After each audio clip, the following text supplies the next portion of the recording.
Hello everyone, welcome to my channel. आज की video में हम लोग देखने वाले कुछ इंपॉर्टेंट टॉपिक्स या कुछ क्वेश्चंस जो कि आप लोगों को लाइफ प्रोसेसेस चैप्टर नंबर 6 मतलब बायो के चैप्टर 1 में से आ सकते हैं।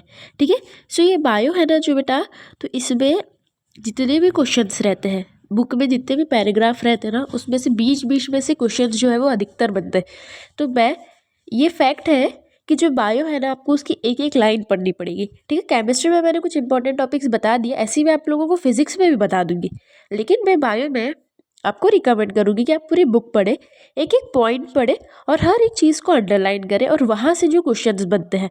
तो बायो में मैं ऐसे नहीं बोलूँगी कि ये वाला टॉपिक इम्पॉर्टेंट है, ये नहीं है। ठीक है, ऐसा नहीं होता है बायो में, है ना। सो हम लोग अगर पेज नंबर 1 से स्टार्ट करें तो ये वाला जो पैराग्राफ है, ये पैराग्राफ में कुछ ज़्यादा ऐसे इंपॉर्टेंट है नहीं। ठीक है ना, इसमें सिर्फ थोड़ा बहुत इंट्रोडक्शन है और ऐसा कुछ ज़्यादा है नहीं। अभी हम लोग वाटर लाइफ प्रोसेसेस, तो life processes, water life processes, इसकी डेफिनेशन आप लोगों को याद करनी है। ठीक है, लाइफ प्रोसेसेस की डेफिनेशन याद करनी है। तो सबसे बड़ा क्वेश्चन, सबसे पहला क्वेश्चन जो है वो यही बनेगा। ठीक है, इस चैप्टर में से तो लाइफ प्रोसेसेस की डेफिनेशंस याद करनी है और बाकी इसमें से बीच बीच में से जितने भी इंपॉर्टेंट पॉइंट्स है, ठीक है, जैसे ये जो मैंने सर्कल लगाया है, इसमें से कुछ भी आ सकता है। ठीक है ना। और तो मैं आपको बोलूँगी कि ये जो पूरी बुक है वो बहुत इंपॉर्टेंट है ना।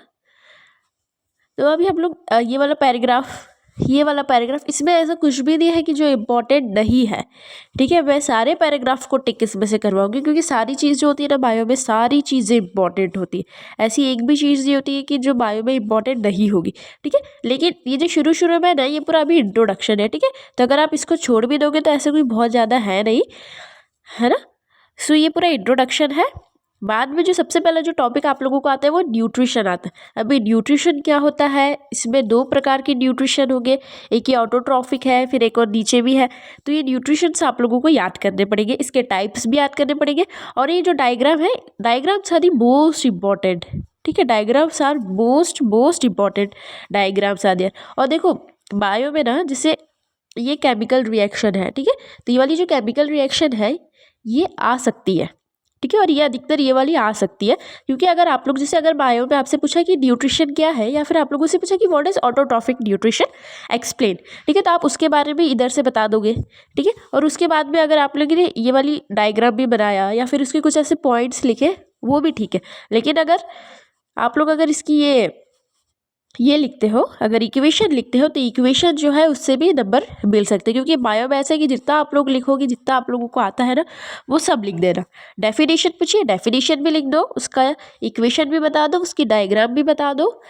ठीक है, अगर 3 से 5 नंबर के बीच में आता है तो, है ना। 1 नंबर के लिए इतना नहीं लिखते, लेकिन 1 नंबर के लिए आप ये भी लिख सकते हो और ये वाली जो है डायग्राम वो बना भी सकते हो। ठीक है, जिसका भी डायग्राम आप लोगों को आता हो वो आप बना सकते हो। और ये जो छोटे छोटे जो पॉइंट्स हैं, ये सारे बहुत पॉइंट्स इंपॉर्टेंट है। ठीक है, तो मैंने तो बायो में पहले आप लोगों को बोला था कि कुछ भी चीज़ ऐसी नहीं है जो इंपॉर्टेंट नहीं है। इसके बाद एक्टिविटीज़ आर वेरी इंपॉर्टेंट। जैसे एक्टिविटी है ना 6.1, इससे भी कुछ क्वेश्चंस बन सकते हैं। ठीक है, अब ये जो स्टोमेटा वाला है ना, ये वाला जो डायग्राम है, इसको भी आप लोग इंपॉर्टेंट मार्क करेंगे। देखो बेटा, ऐसा एग्जाम में आएगा नहीं कि आप लोगों को डायग्राम बनाना है कि नहीं बनाना है, लेकिन आप लोगों के नंबर के लिए, थोड़ा सा टीचर के ऊपर इंप्रेशन जमाने के लिए, क्योंकि बोर्ड्स है। ठीक है ना, बोर्ड्स है और आपकी फर्स्ट टाइम है, तो आप लोग ये कर सकते हो। ठीक है, डायग्राम बना सकते हो। ठीक है, बाकी इसमें जो पूरा पैराग्राफ है ये भी इंपॉर्टेंट है। तो हर एक लाइन जो है बायो की, हर एक लाइन इंपॉर्टेंट है। ठीक है, फिर जो एक्टिविटी है 6.2 एक्टिविटी है ना, ये सारी एक्टिविटीज़ भी इंपॉर्टेंट है, इसके क्वेश्चंस भी इंपॉर्टेंट है, सारे डायग्राम इंपॉर्टेंट है। तो अगर आप लोग पूछोगे कि मैं फिर इस वीडियो का मतलब क्या, इस वीडियो का मतलब ये है कि मैं आपको सारी चीज़ें बता पाऊँगी। देखो बेटा, बायो में डायग्राम्स, डेफिनेशंस, सारी एक्टिविटी सब इंपॉर्टेंट होता है, एक भी चीज़ छूटनी नहीं चाहिए। ठीक है, थ्योरी पेपर है ना, इसीलिए जैसे हम लोग ये वाला पॉइंट देखते हैं, तो इसकी डेफिनेशन, इससे रिलेटेड अगर आप लोगों के पास कुछ और इन्फॉर्मेशन हो अगर आपके नोट्स में, तो आप वो भी इसमें लिख सकते हो। ठीक है, फिर how do organism obtain their nutrition, जैसे ये है, तो ये अमीबा वाला है ना, ये अमीबा वाला इंपॉर्टेंट होता है। ठीक है, क्योंकि अमीबा वाला जो है एग्जाम्स में आता है। ठीक है, क्योंकि अमीबा वाला आप लोगों ने क्लास 8 में 7th में तो पढ़ा है, ठीक है। सो अमीबा वाला आप लोग इसको इम्पोर्टेंट मार्क करेंगे और अमीबा वाले को डायग्राम से समझाएंगे। सबसे पहले रिटर्न लिखेंगे पूरी चीज़ें, अमीबा क्या होता है, उसमें डाइजेशन न्यूट्रिशन कैसे उसको मिलता है, उसके बाद ये डायग्राम की मदद से भी समझाएंगे। तो आप लोगों के अगर 3 नंबर का होगा, अगर 3 नंबर का होगा तो 3 पूरे मिलेंगे, 2 नंबर का होगा तो 2 नंबर पूरे मिल जाएंगे, ठीक है। लेकिन इसको डायग्राम से समझाना। अब न्यूट्रिशन इन ह्यूमन बींग्स, तो देखो ये वाला जो डायग्राम होता है ना बेटा, ये इम्पॉर्टेंट होता है, ठीक है। पहले में आप लोगों को पता है कि ये इम्पॉर्टेंट होता है, लेकिन ये टफ भी होता है। तो इसका ईजी डायग्राम जो है वो आप लोग नेट पे से निकालना और इसका ईजी डायग्राम बनाना। और इसमें जो थोड़ी बहुत चीज़ें इंपॉर्टेंट होती है ना, जैसे बकल कैविटी इंपॉर्टेंट है, ईसोफेगस इंपॉर्टेंट है, ठीक है। फिर स्टमक, स्मॉल इंटेस्टाइन और लार्ज इंटेस्टाइन, ठीक है, और एनस। तो ये जो टिक करी है ना, ये सारी चीज़ें तो आप लोग इसमें बता ही देना। लीवर और पैनक्रियास भी बता देना, लेकिन ये जो चीज़ें मैंने टिक करी है ना, ये ज़्यादा इंपॉर्टेंट होती है, ठीक है। क्योंकि अभी न्यूट्रिशन का काम है तो आप डायफ्राम नहीं बताओगे तो भी चलेगा, गॉल ब्लैडर नहीं बताओगे तो भी चलेगा, लेकिन टंग नहीं बताओगे तो भी ठीक है, लेकिन buccal cavity, oesophagus, stomach, in small intestine, large intestine, anus, ये सारी चीज़ें जो है ये इंपॉर्टेंट हो सकती है, ठीक है। और इसका इजी डायग्राम आप लोग सर्च करके बनाना। लेकिन अगर न्यूट्रिशन इन ह्यूमन बींग्स आया तो ये वाला डायग्राम आप लोग ज़रूर बताएंगे। और इसमें से आप लोग हर एक चीज़, जैसे सलाइवरी है तो सलाइवा क्या होता है, सलाइवरी ग्लैंड्स क्या होता है, ये कुछ भी आ सकता है इसमें से, है ना। तो ये आप लोगों को पढ़ना ही पड़ेगा पूरा, ठीक है। समझ आ रहा है ना आप लोगों को अच्छे से, है ना। तो आप लोगों को ये सारी चीज़ें जो है वो पढ़नी पड़ेगी। जैसे HCl जो होता है, जैसे इधर एक पॉइंट लिखा है, the hydrochloric acid creates an acidic medium which facilitates the action of the enzyme pepsin, ठीक है। सो एंजाइम पेप्सिन याद करना पड़ेगा, हाइड्रोक्लोरिक एसिड याद करना पड़ेगा, क्योंकि हाइड्रोक्लोरिक एसिड का जो है काम बहुत होता है, ठीक है। और अगर केमिस्ट्री में आ गया तो अगर जो एसिड अगर अपने पेट में बहुत हो जाता है, अभी जिस केमिस्ट्री पढ़ रहे हैं तो अगर एसिड बहुत हो जाता है तो एसिड को हटाने के लिए हम लोग इसे 20 जो है लेते हैं। तो एसिडिटी क्यों होती है, ये क्वेश्चन भी आ सकता है। अगर पेट में एसिड ज़्यादा बन जाना, है ना, ऐसे कुछ भी क्वेश्चन आ सकते हैं। सो मैं इसमें से कुछ भी ऐसा नहीं बताऊंगी, बस मैं आपको बता रही हूँ कि आप लोगों को इसको कैसे अटेंड करना है एग्जाम्स में, ठीक है ना। जैसे ये पॉइंट लिखा है कि acidic has to be made alkaline for the pancreatic enzyme to act. तो ये इंपॉर्टेंट है, एसिडिक को अल्कलाइन मतलब बेस बनना है। अगर बहुत सारा पेट में एसिड हो जाएगा तो आपका पेट दुखेगा, एसिडिटी हो जाएगी, इसलिए एसिड को सबसे पहले बेस बनाना होता है, उसके ऊपर ही जो है जो एंजाइम से वो वर्क करती है। और डाइजेशन नहीं होता है, एसिडिटी होती है, तो हम लोग बेस फिर हम लोग ऐसे सप्लीमेंट लेते हैं। जैसे हम लोगों ने केमिस्ट्री में पढ़ा था कि एसिड प्लस बेस जो है वो न्यूट्रलाइज करता है, वैसे ही अगर एसिड अपने पेट में बहुत ज़्यादा बन रहा है तो हम लोग उसमें बेस लेंगे। जैसे मिल्क ऑफ मैग्नीशिया एक बहुत पॉपुलर बेस है, डाइजीन की जो गोली आती है उसमें ये अधिकतर होता है ना। तो ये सारा इंपॉर्टेंट है, मैं तो इसको सारी चीज़ों को इंपॉर्टेंट मार्क करूँगी। बस मैं आपको लोगों को बता रही हूँ कि how to attend the paper and how can you आप लोग अपने नंबर कैसे इंक्रीज कर सकते हो, ठीक है। तो ये फैटी एसिड्स हो गया, ग्लिसरॉल हो गया, कार्बोहाइड्रेट्स हो गया, everything is important, everything is very important. Dental caries मैंने बोला ही था, मोर टू नो वाले में से भी क्वेश्चंस बनते हैं और index questions are very important. अब जैसे रेस्पिरेशन है, हाँ, तो ये वाला डायग्राम जो इंपॉर्टेंट नहीं है, ठीक है। Activities are also not very important, है ना। बाकी ये वाला जो होता है ये बहुत इंपॉर्टेंट होता है, ठीक है, बहुत ज़्यादा। इसको मोस्ट IMP करेंगे, ये क्वेश्चंस हमेशा जो है वो बोर्ड्स में आता ही आता है, आप लोगों के प्री बोर्ड्स में भी आया होगा, आई एम श्योर, ये वाला जो क्वेश्चन है, ठीक है। सो ये ग्लूकोज है, 6 कार्बन मॉलिक्यूल है, हम लोगों ने पढ़ा है ग्लूकोज C6 वाला, ठीक है।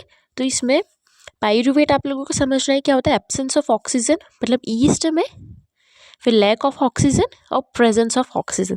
ये वाला डायग्राम आप लोगों को बनाना ही पड़ेगा अगर रेस्पिरेशन का आया तो, ठीक है ना। अगर रेस्पिरेशन का आया सो ये वाला डायग्राम जो है, यहाँ से पैराग्राफ अगर आप लोग स्टार्ट करते हो और अगर ये वाला पैराग्राफ भी अगर आप इंक्लूड करते हो तो ये डायग्राम तो बना ही देना। Break down of glucose by various pathways is very very important, ठीक है।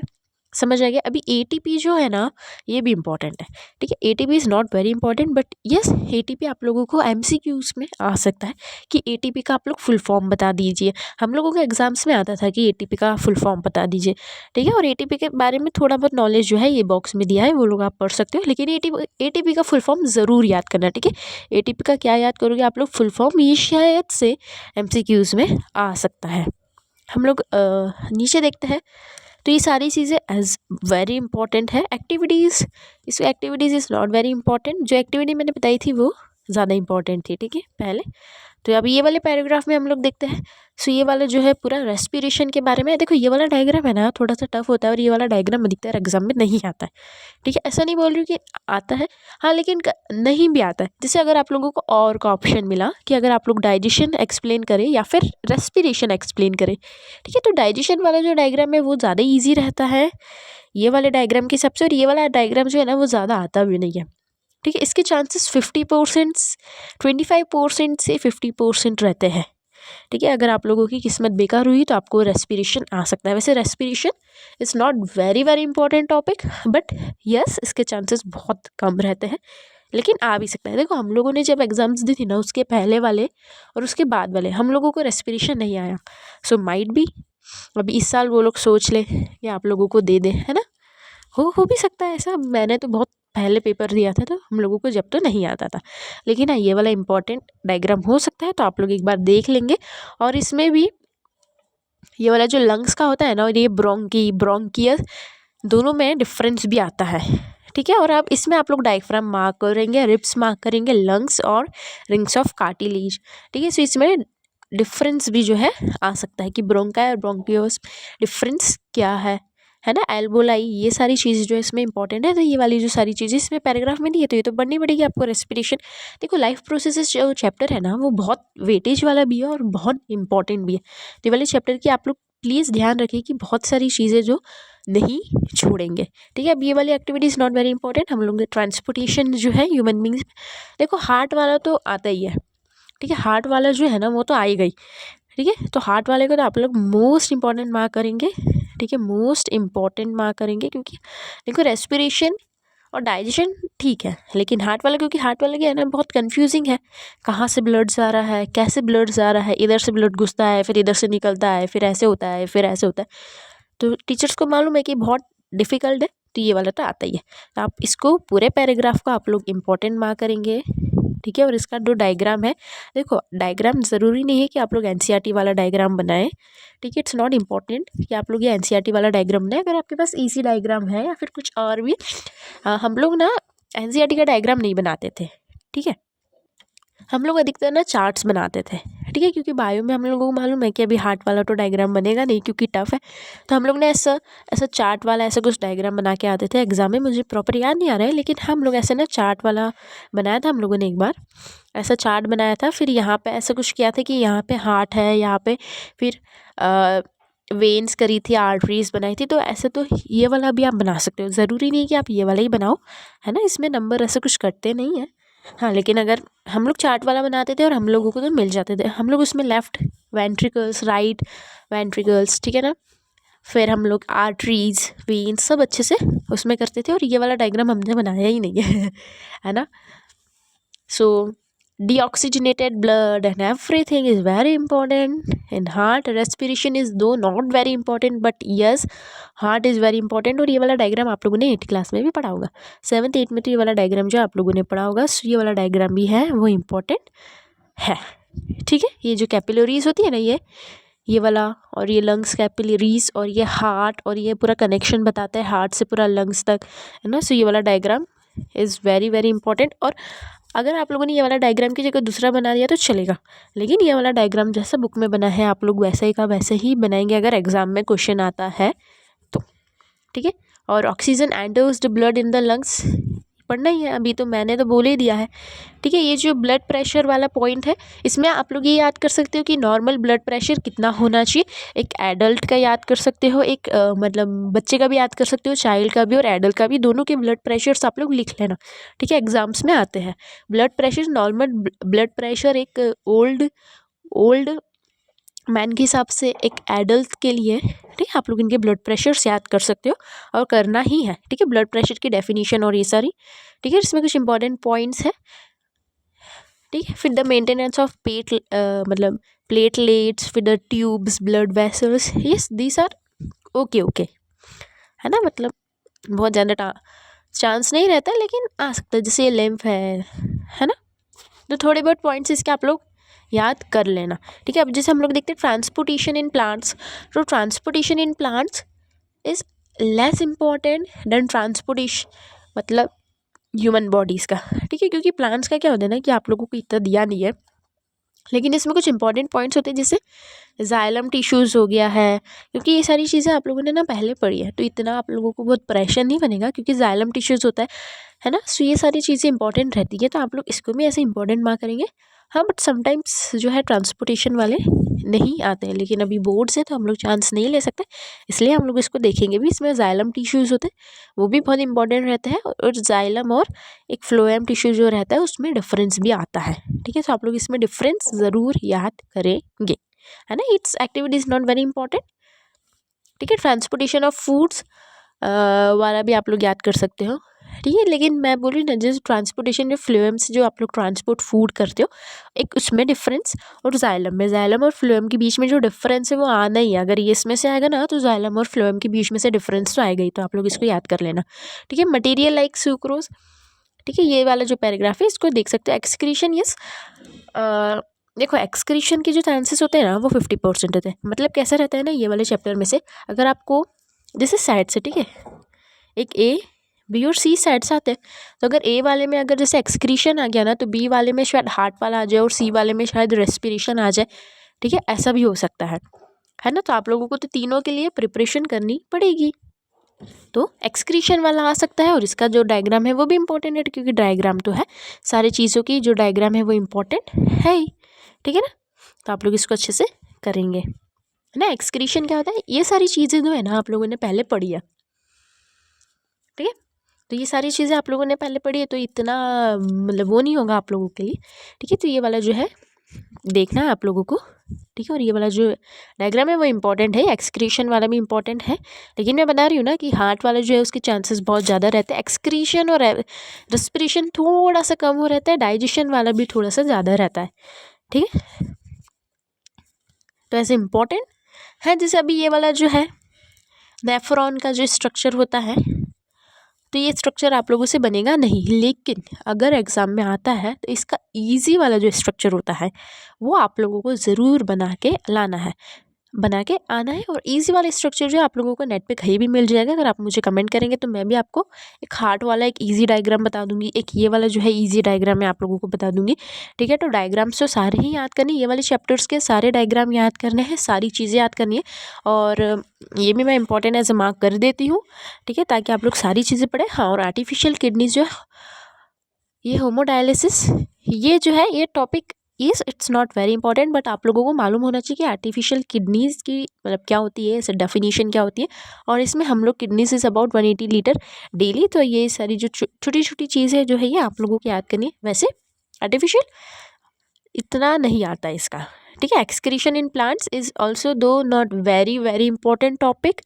है ना, it's little bit important, so आप लोग इसको पढ़ सकते हो। इसमें से कुछ ज़्यादा ऐसे क्वेश्चंस नहीं बनते हैं, ठीक है। सो ये चैप्टर जल्दी खत्म होता है। तो ये वाले चैप्टर्स में मैंने आप लोगों को इंपॉर्टेंट चीज़ ये बताई, आप लोगों को डायग्राम्स बना के आने, सारे डायग्राम्स और जो बुक में बने हैं वो डायग्राम्स आप लोग बना के आ सकते हो, ठीक है। जो बुक में डायग्राम्स बने हैं ना वो डायग्राम्स थोड़े से डिफिकल्ट है, तो ईजी डायग्राम्स आप लोग देख लेना, तो ईजी डायग्राम्स बना के आना। हर एक लाइन आप लोगों को एनसीईआरटी की पढ़नी है, हर एक लाइन जो है वो बहुत इंपॉर्टेंट है, ठीक है। और बहुत सारी जो चीज़ें हैं जो मैंने बीच बीच में बताई है, डिफरेंसेस जो है आप लोगों को देखने, अधिकतर डिफरेंसेस जो है वो देखने पड़ेंगे। जैसे जाइलम और फ्लोएम का डिफरेंस आता ही आता है, ठीक है। एटीपी का फुल फॉर्म आ सकता है जो कि आपकी एनसीईआरटी में नहीं दिया है, ठीक है, तो उसको भी याद करना पड़ेगा आप लोगों को, ठीक है। और बहुत सारी चीज़ें जो ऐसी है मैंने आप लोगों को बता दी है। बाकी text question, back exercise question is very important, so इसको तो हम लोग छोड़ ही नहीं सकते हैं। सो इस वीडियो के लिए इतना ही, इस वीडियो को हम लोग इधर ही एंड करते हैं। हम लोग कल वाले वीडियो में कंट्रोल एंड कोऑर्डिनेशन को देखते हैं। जब तक के लिए bye, have a good day. और आप लोगों को एग्जाम की प्रिपरेशन कैसी चल रही है मुझे आप लोग कमेंट करके बताना, ओके।